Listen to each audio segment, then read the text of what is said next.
We're here today at the Mission, the San Fernando Gymnasium, to talk to Scotland's greatest export, middleweight southpaw Craig McEwan. Very, very impressive, if not brilliant, amateur career, 377 fights, a raft of gold medals, and accolades as a representative for his country. Emerging exciting professional career, currently at 20 fights, 10 KOs, no knockouts. So we're here with Craig McEwan, who's going to tell us a little bit more now about the fairy tale story of his Los Angeles, Edinburgh to Los Angeles. Yeah, a little Colemanstone, you know, a little village in Edinburgh, a well-known village. Yeah, but it's fantastic. I mean, coming from where I was, Colemanstone in Edinburgh, you know, a great city, to come over to another bigger and better city than Los Angeles with the boxing world is the best. So to come from there to here is fantastic. You know. Husband, father, and fighter. How do you manage that role? Well, it's tough, I've got to say, you know, 2 kids, 2 boys, 2 hyper boys, one that doesn't sleep, so, I mean, we do well. My wife, all credit, she really, you know, takes the hits more than me in the house. You know, she's got a little calendar running around under her feet, and then she's got the camera.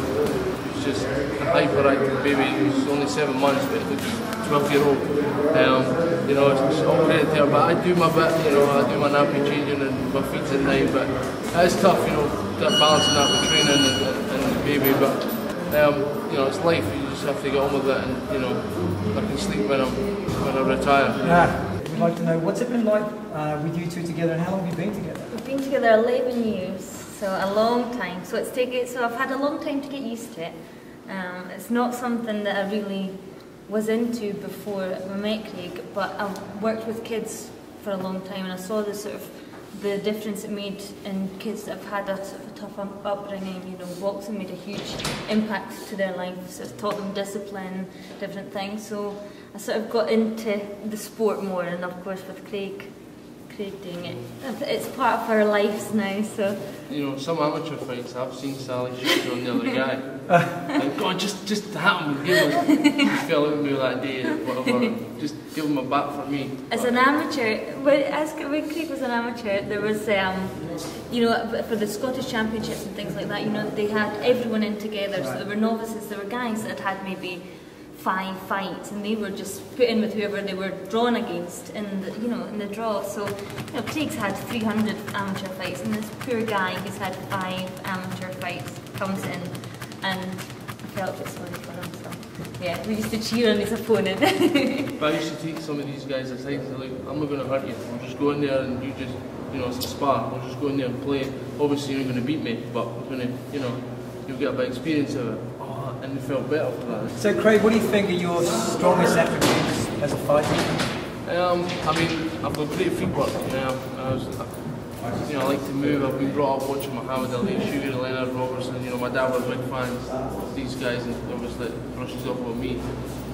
Watching, you know, Ken Buchanan as well, the upright boxing, you know, good left jab. But I'm a southpaw as well, so that's a good thing to have, especially over here. You know, there's not many southpaws in the world really, so to be a southpaw and move, and it can move a bit, obviously crack a little bit, you know, I think I'm not the biggest punch in the world, but you know, I can punch, and move, you know, and get in trouble. So I would think all those things, and growing up watching Muhammad Ali and Sugar Leonard and all these guys, were, you know, fantastic watching these guys, so brushes up from that.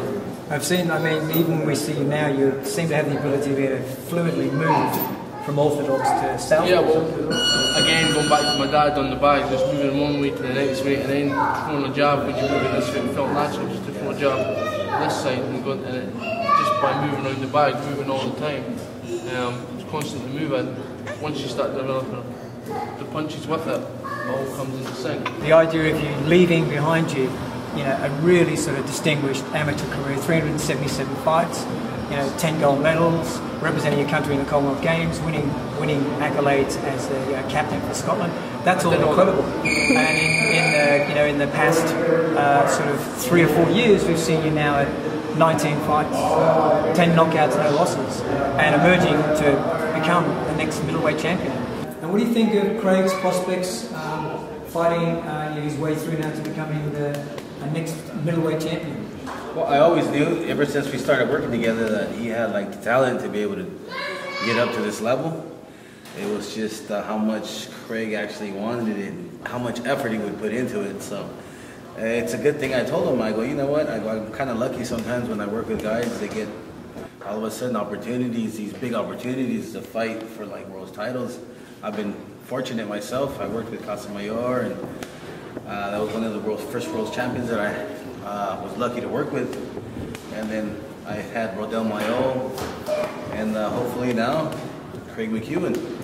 Well, we look forward to seeing you in ringside at the World Championship fight in the not too distant future. Thanks so much for today. Thank you. Thank you. So the fact that you've now got Oscar De La Hoya and Golden Boy as your promoter, and you're under the stewardship, guidance, and the wing of one of the great trainers of all time, and manager for you, which is Freddie Roach. What do you think that's done to your confidence and your ability as a fighter? I was here in August, came here there in August 2006, had my first fight in Las Vegas, September 16th, I won't forget it, on the Beretta undercard, the MGM. I mean, my dad didn't fill off his seat. So it's just from that, and you get the confidence from Freddie, obviously the well-known trainer, best in the world, to say that you've got something, and then to get on board Oscar De La Hoya, who is establishing a promotion company, one of the biggest in the world now, take me on board.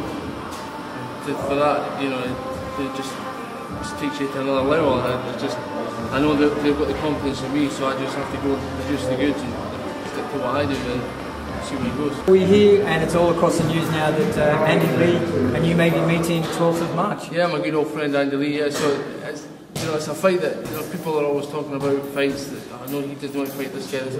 We should all just get in the middle and fight. Well, we're looking forward to seeing you take the championship belt.